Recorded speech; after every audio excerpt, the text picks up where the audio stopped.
Hello जय हिंद दोस्तों, कैसे हैं आप सब लोग। दोस्तों आशा करते हैं आप सब मस्त होंगे। आज की इस वीडियो में मैं आप लोगों को गणित का मॉडल पेपर बताने जा रहा हूं।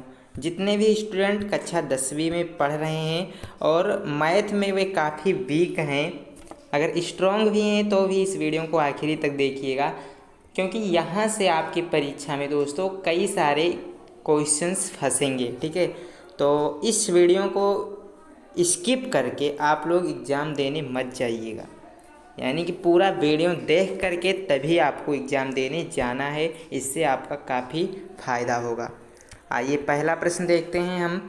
पहला प्रश्न है, एक शून्येतर परिमेय संख्या और एक अपरिमेय संख्या का गुणनफल या भागफल क्या होता है। इन चारों में से बताना है। एक अपरिमेय संख्या होती है, एक परिमेय संख्या होती है, एक पूर्णांक संख्या होती है, एक विषम संख्या होती है। तो दोस्तों क्वेश्चन को ध्यान से पढ़ेंगे। एक शून्येतर परिमेय संख्या और एक अपरिमेय संख्या का गुणनफल या भागफल एक अपरिमेय संख्या होती है। ठीक है, चलिए अगला प्रश्न देखते हैं। प्रश्न नंबर दूसरा, सबसे छोटी अभाज्य संख्या कौन है। इन चारों ऑप्शन में से आपको बताना है कि इनमें से सबसे छोटी अभाज्य संख्या कौन सी है। 5, 7, 2 या फिर 3। राइट आंसर इसका है ऑप्शन सी, 2। सबसे छोटी अभाज्य संख्या 2 होती है। अगला प्रश्न है, x² + 4x + 5 = 0 के हल होंगे। इसके हल आपको बताने हैं। एक हल होंगे, वास्तविक हल नहीं होंगे, या फिर 2 हल होंगे, या फिर इनमें से कोई नहीं। तो इसे कैसे हल करेंगे दोस्तों, इसके लिए हम लोग विविक्तर का फार्मूला लगाएंगे।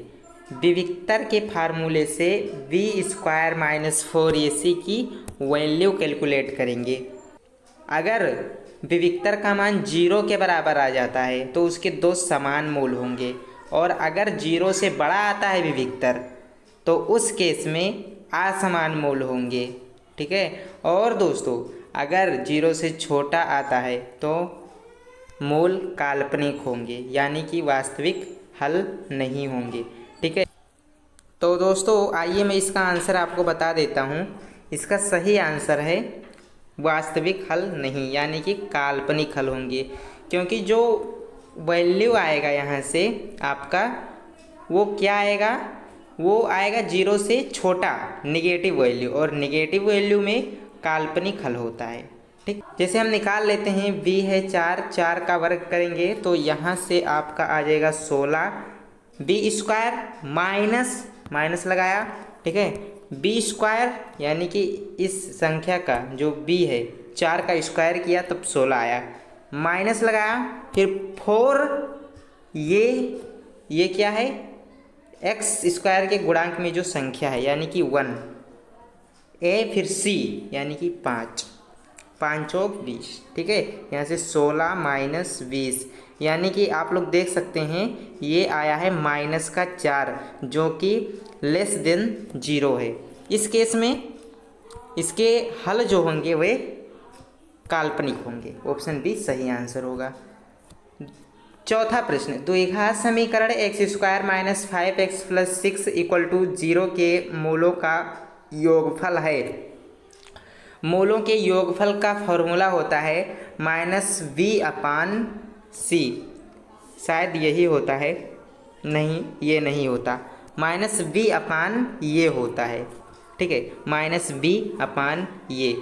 तो बहुत सिंपल है, माइनस लगाएंगे, b क्या है, माइनस का 5 है, माइनस माइनस प्लस हो जाएगा, तो यहाँ से हम लोग प्लस कर दिए। ठीक है, 5 को, और ये की वैल्यू क्या है, 1 है, तो 5 आ गया आंसर। ऑप्शन ये राइट आंसर है। अगला प्रश्न है, 3x + 2y = 10 और x = 2 हो तो y का मान होगा। तो यहाँ पे x की वैल्यू पुट कीजिए और y का मान निकाल लीजिए। तब ऐसा आप लोग करेंगे, इसे कैलकुलेट करेंगे तो आपको y की वैल्यू 2 प्राप्त होगी। आप लोग करके देख सकते हैं। x की जगह पर 2 पुट कर दीजिए, फिर y की वैल्यू यहाँ से आपकी निकल आएगी। प्रश्न नंबर दूसरा, निम्नलिखित कथन सत्य हैं अथवा असत्य, अपने उत्तर की पुष्टि कीजिए। बहुपद px में x की उच्चतम घात बहुपद की घात कहलाती है। ये तो बिल्कुल सत्य है। बहुपद में x की उच्चतम घात जो होती है वही बहुपद की घात कहलाती है। ये कथन आपका सत्य है। वर्ग समीकरण का आलेख एक सरल रेखा बिल्कुल भी नहीं होती, इसलिए ये आपका असत्य हो जाएगा।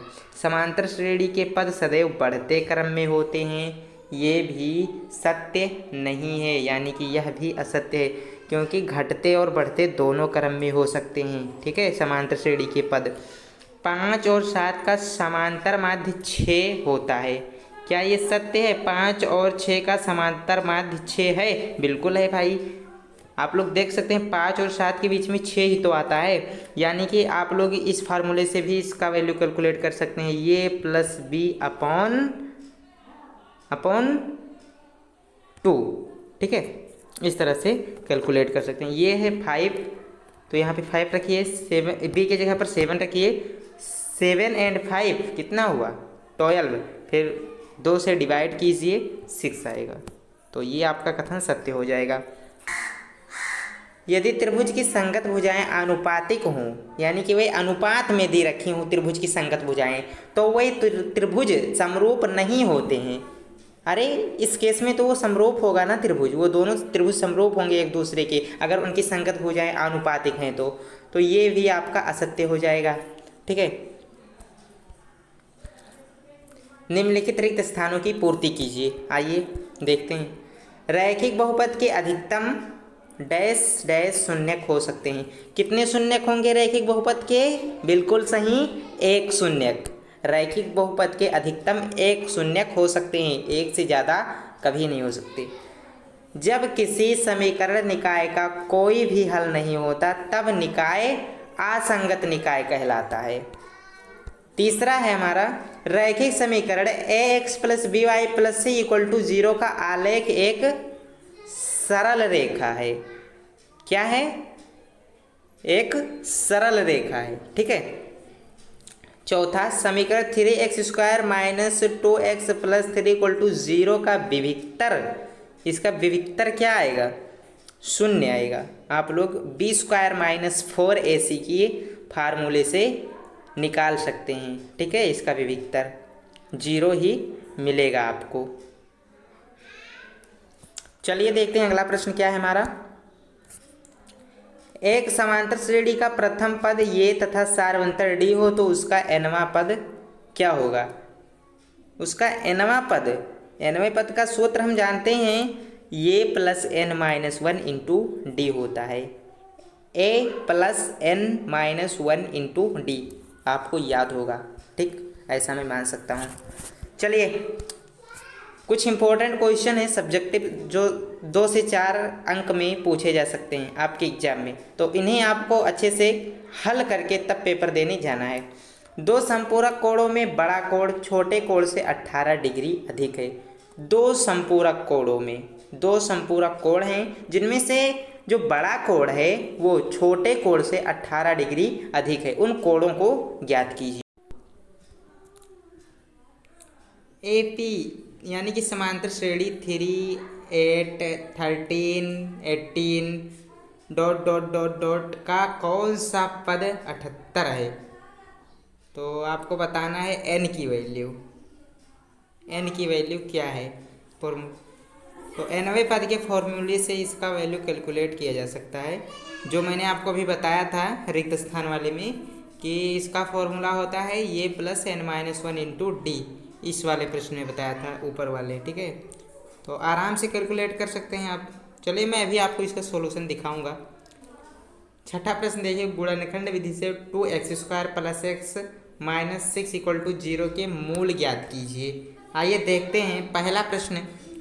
2 संपूरक कोणों में, देखिए ये क्वेश्चन नंबर, देखिए दोस्तों छठवें प्रश्न का आंसर देखेंगे हम लोग। यहाँ पे ये क्वेश्चन नंबर 11 लिख गया है, तो इसके लिए सॉरी, चलिए इसे चेंज कर देते हैं। ये छठे क्वेश्चन का आंसर है। दो संपूरक कोणों में बड़ा कोण छोटे कोण से 18 डिग्री अधिक है, उन्हें ज्ञात कीजिए। पहले उन कोणों को x डिग्री और y डिग्री मान लीजिए अपने मन से, ठीक है। माना बड़ा कोण x डिग्री है और छोटा कोण y डिग्री है। तो हम जानते हैं संपूरक कोणों का योग 180 डिग्री होता है। चूंकि तो लिखेंगे चूंकि कोण x डिग्री और y डिग्री एक दूसरे के संपूरक कोण है, इसलिए x plus Y equal to 180 डिग्री। इसे समीकरण 1 का नाम दे दीजिए। फिर क्वेश्चन में बोला गया है जो बड़ा कोण है यानी कि x ये छोटे कोण से 18 डिग्री अधिक है। बड़ा कोण ये वाला x, छोटे कोण y से 18 डिग्री अधिक है, ठीक है। इस तरह से एकदम फ्रेश लिखेंगे। फिर देखिए समीकरण 2 से x का मान समीकरण 1 में रखने पर, जो समीकरण 2 में x का मान है x बराबर y प्लस 18 डिग्री, इसे समीकरण 1 में रख दीजिए। समीकरण 1 हमारा क्या है, x प्लस वाई बराबर 180 डिग्री। अब जहाँ x है वहाँ पर y प्लस 18 डिग्री लिख दीजिए। तो यहाँ पर x है तो इसके जगह पर x प्लस 18 डिग्री, फिर y एज इट इज लिख देंगे प्लस का चिन्ह लगा करके, इक्वल टू 180 डिग्री, ठीक है। फिर y और y 2y हो गया, इसे पक्षांतर करेंगे राइट हैंड साइड, तो ये 180 डिग्री में से माइनस हो जाएगा, ठीक है। तो 180 डिग्री में से जब 18 जाएगा तो 162 डिग्री आएगा। तो यहाँ से y की वैल्यू कैलकुलेट करके हम लोग 81 डिग्री प्राप्त कर लिए हैं। तो y हमने क्या माना था, छोटा कोण माना था, इसलिए छोटे कोण की वैल्यू 81 डिग्री हो जाएगी। अब इसी तरह से बड़े कोण की वैल्यू यानी कि x का मान ज्ञात करेंगे। समीकरण 2 में y का मान रखने पर, समीकरण 2 क्या था, समीकरण 2 हमारा था x बराबर y प्लस 18 डिग्री, तो इसी में रख दीजिए। x बराबर y का मान कितना है 81 डिग्री, यहाँ पे y की जगह पे रख दिया, 18 डिग्री पहले से था ही प्लस में, तो यहाँ से 99 डिग्री बड़े कोण का मान आ गया। अब लिखेंगे अतः बड़ा कोण 99 डिग्री व छोटा कोण 81 डिग्री है, ठीक है। बस ऐसे लिख करके छोड़ देना है, बस ये क्वेश्चन सॉल्व हो गया। ऐसे करना है आपको। 2 से 3 नंबर में ये प्रश्न आपको पेपर में देखने को मिलेगा, बहुत इंपॉर्टेंट है, याद रखेंगे आप लोग। नेक्स्ट क्वेश्चन है क्वेश्चन नंबर 7।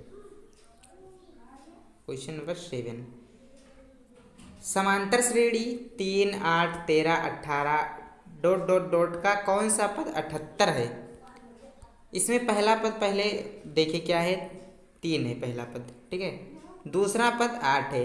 हम d की वैल्यू कैलकुलेट करना चाहते हैं, तो दूसरे पद में से पहला पद घटाएंगे तो यहाँ से 5 आ जाएगा। फिर an क्या है 78, ये n 78 है, ऐसा क्वेश्चन में बोला गया है, ठीक है। तो देखिए an बराबर होता है ये plus n minus 1 into D. an 78 दिया हुआ है, ये की वैल्यू 3 है, n minus 1 as it is लिख देंगे। d का वैल्यू 5 कैलकुलेट किया है, बस इसे सोल्व करते जाएंगे, यहाँ से n बराबर 16 आ जाएगा। अतः 16वां पद 78 है, ठीक है। 16वां पद 78 है। तो इस तरह से आप लोग इसका आंसर भी कैलकुलेट करके आसानी से लिख सकते हैं। तो ये भी दोस्तों एक इम्पोर्टेंट क्वेश्चन है, क्वेश्चन नंबर 8वां।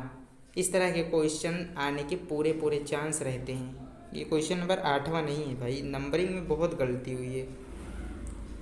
ये क्वेश्चन नंबर 6वां है और ये 7वां नहीं, ये 5वां था, ठीक है। चलिए कोई बात नहीं, हमें क्वेश्चन समझने का मतलब है, क्वेश्चन समझने से हमारा मतलब है नंबरिंग से क्या करना है। चलिए तो ये गुणनखंड विधि से हल करना है, तो आप लोग जानते ही होंगे, मुझे पूरा विश्वास है, बल्कि फिर आपको बता ही देते हैं क्या जाता है। थोड़ा सा समय लेंगे। 2x² plus x minus 6 equal to 0, ठीक है। इसे हल करेंगे। कोई ऐसा नंबर आपको सोचना है जिसे जोड़ने या घटाने से x आए और गुणा करने से 6 गुणे 2 यानी कि 12 आए। तो वो दो अंक कौन कौन से हो सकते हैं? वो दो संख्याएं हो सकती हैं 4x माइनस 3x। यहाँ पे माइनस में बाहर आना चाहिए, ये बात आप लोग ध्यान में रखेंगे, ठीक है।